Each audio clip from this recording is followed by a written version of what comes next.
Hello friends. आज हम एक प्रैक्टिकल एक्सरसाइज करेंगे होमोनिम्स के ऊपर।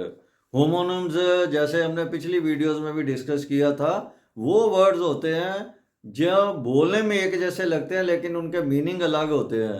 क्योंकि वो बोलने में एक जैसे लगते हैं तो अक्सर हम जो गलत वर्ड का प्रयोग कर लेते हैं, हमें ये नहीं पता चलता, क्योंकि कंफ्यूजन रह जाता है, क्योंकि बोलने में एक जैसे होते हैं।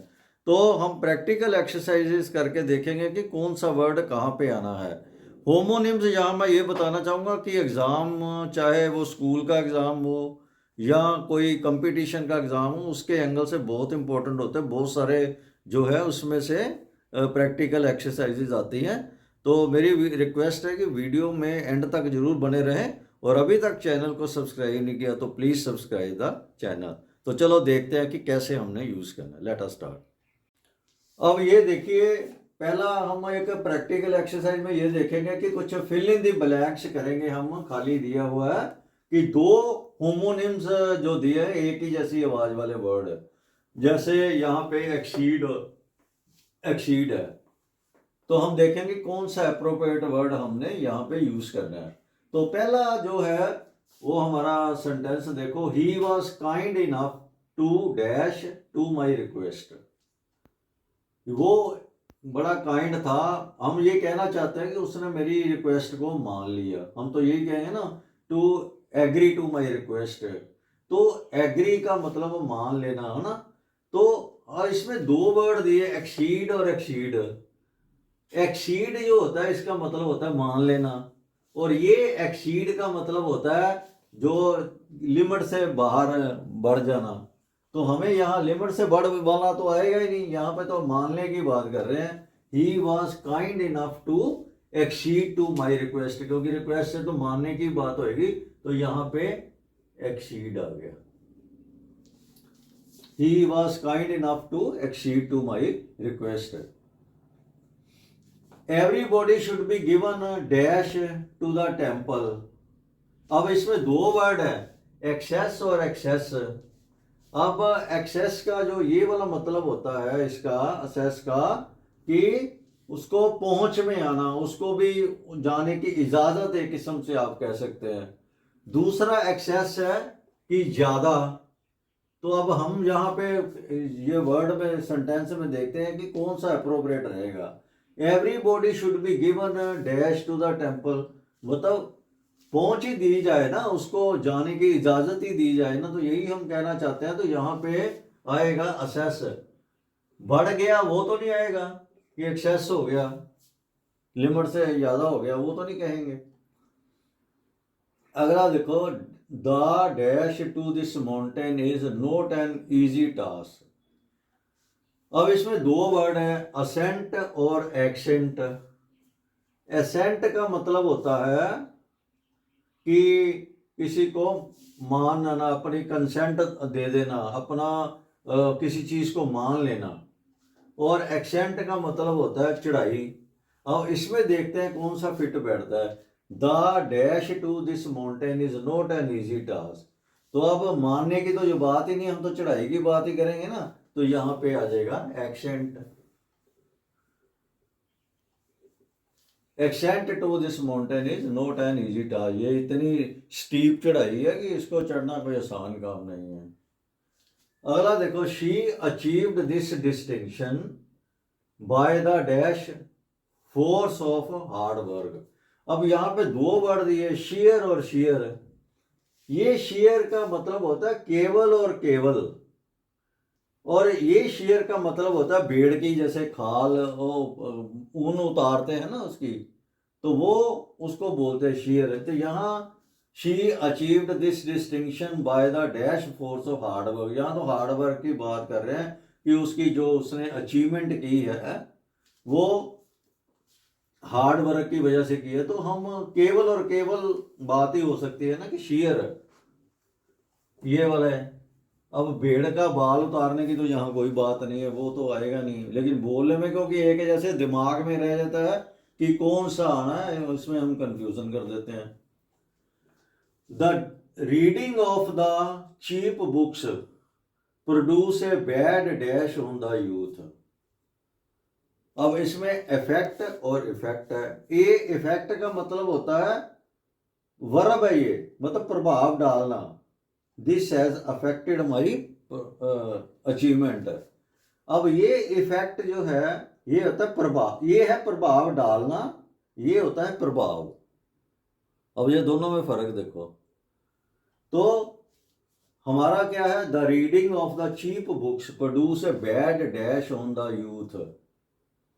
जो किताबें पढ़ना है ना, गंदी किताबें जो सस्ती सी है, बेकार की जो किताबें पढ़ना, वो बच्चों के ऊपर बुरा प्रभाव डालती है, यूथ के, युवा के ऊपर। तो अब यहाँ पे वर्ब तो नहीं है ना, प्रोड्यूस ए बैड, इफेक्ट आएगा यहाँ पे, प्रभाव आएगा, है ना, प्रभाव होता है उसका। प्रोड्यूस क्योंकि वर्ब ऑलरेडी हमने यूज करती है प्रोड्यूस, तो यहाँ पे इफेक्ट आएगा, इफेक्ट नहीं आएगा। ये हो सकता था the reading of chief books effects the youth. तो यहाँ पे हम यहाँ करना है यूज इफेक्ट। अब अगला सेंटेंस में देखते हैं, he refused to dash the gift. अब इसमें दो ऑप्शन दिए हुए हैं, एक्सेप्ट और एक्सेप्ट। एक्सेप्ट का मतलब होता है मानना, एक्सेप्ट का मतलब उसको छोड़कर। तो यहां पे हम देखते हैं कौन सा अप्रोप्रिएट आना चाहिए। He refuse to dash the gift, तो यहां पे तो हम ये कह सकते हैं कि उसने रिफ्यूज कर दिया मानने से, गिफ्ट लेने से। तो यहां पे लेने से आ गया, मानने से या लेने से, तो यहां पे आ गया एक्सेप्ट। यहाँ एक्सेप्ट उसको छोड़ करके तो कोई बात ही नहीं हो रही, तो यहाँ पे आएगा एक्सेप्ट, कि उसने जो गिफ्ट लेने से मना कर दिया। This office is situated at the first. अब इसमें स्टोरी एक ये दिया हुआ है स्पेलिंग, और ये भी स्टोरी बोलने में दोनों एक जैसे ही हैं। ये स्टोरी का मतलब होता है कहानी, ये स्टोरी का मतलब होता है मंजिल। तो हम कह रहे हैं कि ऑफिस जो है वो सिचुएटेड, यहाँ ब्लैंक है, तो कहाँ पे, ये मंजिल पे, यहाँ पे मंजिल है ना, फर्स्ट मंजिल ही होगा ना, ये ऑफिस पहली मंजिल पे है, तो यहाँ पे स्टोरी आ जाएगा, STOREY। Please keep dash quite the quite. तो यहाँ पे प्लीज कीप, कृपया शांत रहिए। तो ये जो होता है क्वाइट है, इसका मतलब होता है शांत।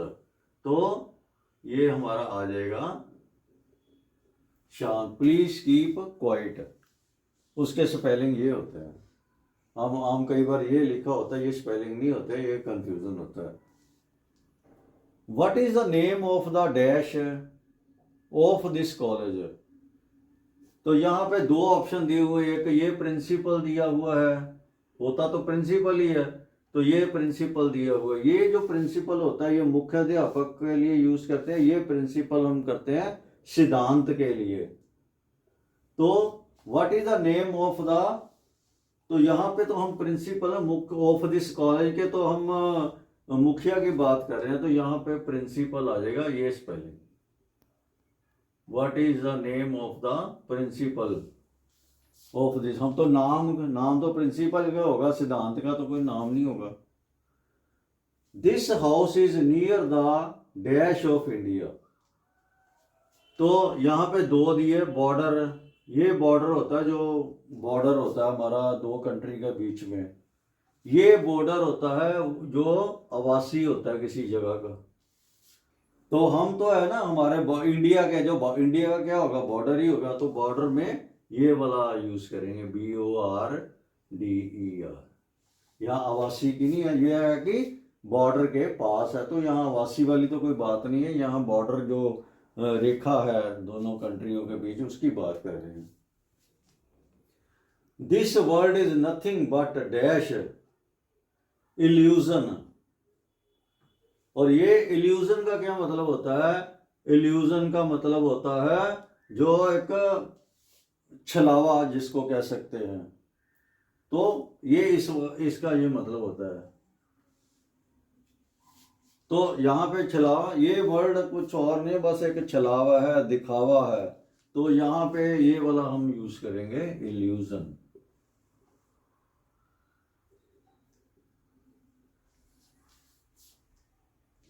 She is dash in the art of painting. यहाँ पे अडाप्ट और अडेप्ट, तो यहाँ पे ये अडाप्ट का मतलब होता है अपने आप को किसी चीज में डाल लेना, ये अडेप्ट का मतलब होता है एक्सपर्ट, निपुण। तो यहाँ पे हम बात कर रहे हैं पेंटिंग की, शी इज डैश है तो यहाँ पे एक्सपर्ट ही होगा ना, she is adapt in the art of painting. इस सेंटेंस में देखें, the hotel has 20 AC dash, तो यहाँ पे है दो वर्ड दिए हुए, एक तो है सूट्स एक स्वीट्स, मतलब बोलने में एक ही जैसे आ जाते हैं, तो इनमें भी बड़ा ही कंफ्यूजन रहता है। ये सूट्स का मतलब होता है कि जो कोई चीज कोई किसी को सूट करती है उसके मुताबिक होती है, इसको कहते हैं स्वीट्स। मतलब होटल में जो कमरे होते हैं, जो उनके साथ एक और कमरा अटैच होता है, स्पेशल टाइप के रूम होते हैं, तो उनको हम बोलते हैं। तो यहाँ पे फिर आ जाएगा हमारा, क्योंकि हम तो बात कर रहे हैं कमरे की, तो होटल के कमरे की बात करें तो स्वीट्स उसी में आएंगे। I am going to buy dash items for the office, मैं ऑफिस के लिए खरीदने जा रहा हूँ। अब ये देखो दो वर्ड है, स्टेशनरी यहाँ पे ERY है और ये स्टेशनरी ARY है। ERY का मतलब होता है जो स्टेशनरी जो हम परचेज करते हैं, कागज, स्टेशनरी की आइटम, पेन, पेंसिल्स एक्सेट्रा, ये स्टेशनरी का मतलब होता है खड़ा हुआ। तो हम तो यहाँ बाय करने की बात करते हैं तो स्टेशनरी ही होगी ना, स्टेशनरी की आइटम है। The earth is not dash it revolves, अब अर्थ, अब इसमें देखिए कि वो खड़ी हुई नहीं है, धरती खड़ी हुई नहीं है, वो घूमती है, तो यहाँ पे ये वाला स्टेशनरी आ जाएगा, stationery. He has some dash benefits in this project, अब इसमें दो ऑप्शन दिए, मॉनिटरी और मॉनिटरी। ये मॉनिटरी का मतलब होता है जिसमें पैसे की बात हो, ये मॉनिटरी का मतलब होता है चेतावनी। तो हम तो ये बात करें, he has some dash benefits in this project, भाई इस प्रोजेक्ट में उसका कुछ तो बेनिफिट है, तो हम मॉनिटरी बेनिफिट की बात कर रहे हैं, चेतावनी की तो बात ही नहीं कर रहे, तो हम कहते हैं ये मॉनिटरी बेनिफिट है, उसका कोई इंटरेस्ट है। दे केम डैश देन मी, अब इसमें लेटर का मतलब होता है बाद वाला, लेटर का मतलब होता है बाद में। जब दो लोग A और B की हम बात करें, जो बाद में आता है तो उसको लेटर बोलते हैं। जो अगर किसी जगह पे जाने की बात हो तो कौन पहले पहुंचता, कोई लेट पहुंचता है, तो जो बाद में पहुंचता है ना, तो मेरे से बाद में जब कंपैरिजन हम करते हैं, लेट, लेटर, लेटेस्ट, तो वहां पे यूज करते हैं। तो जैसे देखो, दे केम डैश देन मी, तो वो मेरे से बाद में आए, तो यहाँ पे लेटर देन मी आएगा। तो इस तरह से हमने एक एक्सरसाइज कंप्लीट की है होमोनिम्स के ऊपर। मैं उम्मीद करता हूँ ये वाले जो वर्ड्स हमने अभी डिस्कस किए हैं, ये आप अप्रोप्रिएटली किसी भी एग्ज़ाम में प्रयोग कर पाओगे। तो अगर वीडियो पसंद आई हो तो please like, subscribe, share and comment. Thank you. तो अगली वीडियो में हम एक और जो है प्रैक्टिकल एक्सरसाइज लेके आएंगे, तो स्टे ट्यून। तो इस तरह से हमने एक एक्सरसाइज कंप्लीट की है होमोनिम्स के ऊपर। मैं उम्मीद करता हूँ ये वाले जो वर्ड्स हमने अभी डिस्कस किए हैं, ये आप अप्रोप्रिएटली किसी भी एग्ज़ाम में प्रयोग कर पाओगे। तो अगर वीडियो पसंद आई हो तो please like, subscribe, share and comment. Thank you. तो अगली वीडियो में हम एक और जो है प्रैक्टिकल एक्सरसाइज लेके आएंगे, तो स्टे ट्यून।